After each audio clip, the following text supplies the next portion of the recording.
Hey guys, Praveen here, and today's video is on how to select backgrounds or generate backgrounds based on your landing page needs. So this landing page, the main H1 text is where calm meets creativity. So I wanted a calming background, and we are going with like mono fonts everywhere. So I wanted something like 8-bit calming background that'll go well with our brand.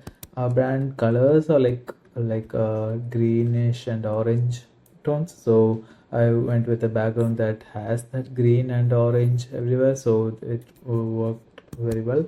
And yeah, so when you are designing or generating or creating a background, just think about what your colors are, brand colors are first, and what your font looks like.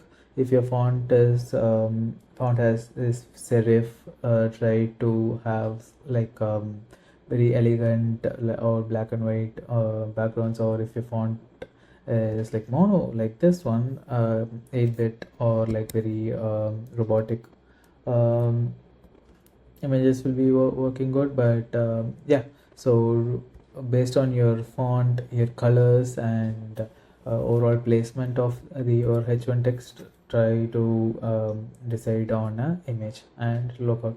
So yeah, that's it for this video. I will see you in the next one. Bye bye.